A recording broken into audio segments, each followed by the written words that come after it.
આપણા દેશમાં મોટાભાગના નોકરિયાતો જાણે ઈએમઆઈ ભરવા માટે જ કમાતા હોય તેમ home loan, education loan, vehicle loan, personal loan, gold loan કે પછી ક્રેડિટ કાર્ડનું બિલ ચૂકવ્યા બાદ તેમના ખિસ્સામાં ભાગે જ કંઈ વધતું હોય છે. હાલ બેંકો પાસેથી લેવામાં આવેલી 172.4 લાખ કરોડ રૂપિયાની અલગ અલગ લોન્સના લોકો હપ્તા ભરી રહ્યા છે. કરોડો અબજો રૂપિયાની લોન લઈને છૂમંતર થઈ જતા કે પછી પોતાના અલગ જ સ્તરના સેટિંગથી તેની માંડવાળ કરી લેતા મોટા મોટા ઉદ્યોગપતિઓનું તો લોન ન ભરી શકવાથી કશું જ નથી બગડતું, પણ જો સામાન્ય માણસ એક હપ્તો પણ ચૂકી જાય તો તેની બધી જ ગણતરીઓ ખોરવાઈ જતી હોય છે. દિવસે ને દિવસે મોંઘું થતું એજ્યુકેશન, લાખો રૂપિયા ખર્ચીને ભણ્યા બાદ પણ સામાન્ય પગારમાં કોઈ સેફટી વિનાની જોબ કરવાની મજબૂરી અને લાઈફમાં સેટ થવાનું પ્રેશર યંગસ્ટર્સ પર હદ બહાર વધી રહ્યું છે. અને તેમાંય શોબાજી નામનું એક નવું ફેક્ટર ઉમેરાયું છે, જેના કારણે લોકો મોબાઈલ ફોન અને બાઇક તો ઠીક પણ બ્રાન્ડેડ કપડાં પણ ઈએમઆઈ પર લેતા થઈ ગયા છે. હવે તો ક્રેડિટ કાર્ડના બિલ ચૂકવવામાં પણ ડિફોલ્ટ થતા લોકોની સંખ્યા વધી રહી છે. ત્યારે સ્વાભાવિક છે કે કોઈને પણ પ્રશ્ન થાય કે આખરે આ બધું ચાલી શું રહ્યું છે.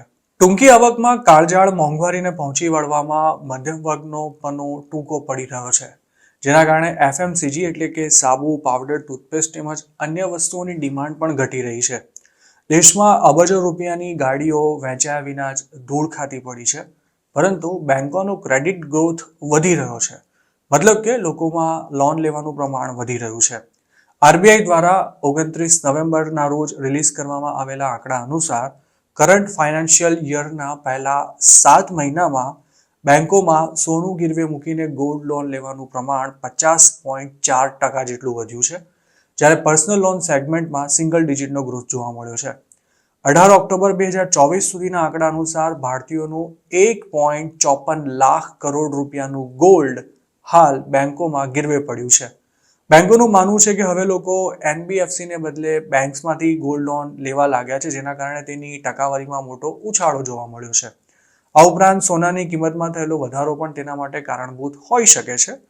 પરંતુ મહત્વની વાત એ છે કે લોકોને લોન લેવાનો અને વ્યાજ સાથે તેના હપ્તા ભરવાનો શોખ તો નહીં જ થતો હોય. ઘર ચલાવવાના ખર્ચા કાઢવા કે પછી કોઈ પ્રસંગ કરવા માટે પબ્લિકને પૈસાની જરૂર પડતી હશે, અને મોંઘવારી વચ્ચે બચતોનું પ્રમાણ ઘટતા સ્વાભાવિક છે કે તેના માટે મોટાભાગના લોકો સોનું ગીરવે મૂકીને પણ લોન લેતા હશે. એક તરફ હાલ ભારતીયોનું 1.54 લાખ કરોડ રૂપિયાનું ગોલ્ડ બેંકોમાં ગીરવે પડ્યું છે, તો બીજી તરફ લોકો 28.7 લાખ કરોડ રૂપિયાની હોમ લોન્સના પણ હપ્તા ભરી રહ્યા છે. પરંતુ હોમ લોનના સેગમેન્ટમાં જોવા મળેલો ગ્રોથ ચાલુ વર્ષમાં માત્ર 5.6% જેટલો રહ્યો છે, જ્યારે ગયા વર્ષની સરખામણીએ તે 12.1% જેટલો વધ્યો છે. નવાઈની વાત એ છે કે ગોલ્ડ લોન કરતાં પણ ક્રેડિટ કાર્ડની બાકી નીકળતી રકમનો આંકડો ઘણો વધારે એટલે કે 2.81 લાખ કરોડ રૂપિયા જેટલો થાય છે. બીજી કોઈ પણ લોન કરતાં ક્રેડિટ કાર્ડ પર કરાયેલા દેવાનું વ્યાજ સૌથી વધારે ચૂકવવું પડે છે. તેવામાં 2.81 લાખ કરોડના દેવા પર ક્રેડિટ કાર્ડ ધારકો મહિને કેટલું વ્યાજ ચૂકવતા હશે તેનો આંકડો પણ ચોંકાવનારો હોઈ શકે છે. લોન ભરવામાં લોકોને ફાંફા પડતા હોવાથી હવે તો બેંકો અબજો રૂપિયાની એડિશનલ લોન્સ પણ આપવા માંડી છે, અને સાથે જ લોનનો ગાળો પણ વધારી અપાય છે, જેથી લોન ધારક પર પડતો બોજ થોડો હળવો રહે. પરંતુ આ લોન તેને વહેલા નહીં તો મોડા ભરવી તો પડે જ છે, અને લોન જેટલી મોડી ભરાય તેટલું તેના પર વ્યાજ પણ વધારે ચૂકવવું પડે છે.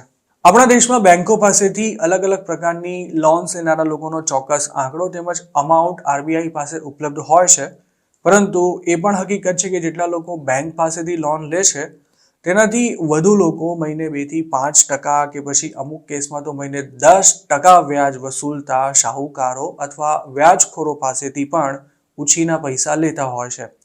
વ્યાજખોરોના ત્રાસથી કેટલાય લોકોના ઘર બરબાદ થયા છે. અમુક કમનસીબોને તો પોતાના જીવન પણ ટૂંકાવવા પડ્યા છે, પરંતુ જેમને બેંકમાંથી લોન ન મળે તેમને વ્યાજખોરો પાસે જવાની અને પોતાનું જીવતર ઝેર કરી નાખવાની ફરજ પડે છે. જો શાહુકારો પાસેથી લેવામાં આવેલી લોન્સનું ટોટલ કરવામાં આવે તો કદાચ બેંકો પાસેથી લેવાયેલી લોન્સ કરતાં પણ તેનો આંકડો વધી જાય, પરંતુ તેની કોઈ સત્તાવાર માહિતી આપણી પાસે ઉપલબ્ધ જ નથી. ભણવાનું, નોકરી ધંધાનું, ફેમિલીનું, લાઈફમાં આગળ વધવાનું, સેટલ થવાનું, બસ જ્યાં જુઓ ત્યાં ટેન્શન જ ટેન્શન વચ્ચે હવે લોકો જિંદગીને મોજ મજાથી જીવી લેવા માટે પણ દેવું કરીને જલસા કરતા થઈ ગયા છે. મોંઘાદાટ ફોન વાપરતા યંગસ્ટર્સ દર મહિને લાફો મારીને ગાલ લાલ રાખી તેના હપ્તા ભરતા હશે. મોંઘી બાઇકમાં પેટ્રોલ ભરાવતા પણ કદાચ તેમને તકલીફ પડતી હશે, પરંતુ હવે તો એવા લોકોની પણ કોઈ કમી નથી કે જેમને ક્રેડિટ કાર્ડના બિલ ભરવાનું જાણે ઓછું પડતું હોય તેમ પર્સનલ લોન લઈને ફરવા જવું છે, બર્થડે પાર્ટી કરવી છે કે પછી બીજા કોઈ મોટા શોખ પૂરા કરવા છે. એક લોન ભરવા બીજી લોન લેનારા લોકોની સંખ્યા પણ હવે વધી રહી છે, પરંતુ આ બધા એનો ભાર આખરે તો કન્યાની કેડે એટલે કે લોન લેનારાના જ માથે આવે છે. મોંઘવારી, બેરોજગારી અને પ્રાઇવેટ જોબ્સમાં થતું શોષણ સામાન્ય માણસને દેવાના એવા ચક્રવ્યૂહમાં ફસાવે છે કે તેમાંથી બહાર નીકળવું તેના માટે અશક્ય બની જાય છે. આ બધામાંથી છૂટવા ઘણા લોકો સારા ભવિષ્યની આશાએ ફરી લાખો રૂપિયાનું દેવું કરી વિદેશ જતા રહેવાનું પણ રિસ્ક લે છે, પરંતુ વગર વિચારે ભરાયેલું આ પગલું ક્યારેક તેમને ન ઘરના કે ન ઘાટના જેવી સ્થિતિમાં લાવીને મૂકી દે છે. ગરીબ કે નીચલા મધ્યમ વર્ગની જિંદગીને નર્ક બનાવી દેતા આ ચક્રવ્યૂહ માટે આખરે જવાબદાર કોણ, તે પણ એક વિચારવા જેવો પ્રશ્ન છે.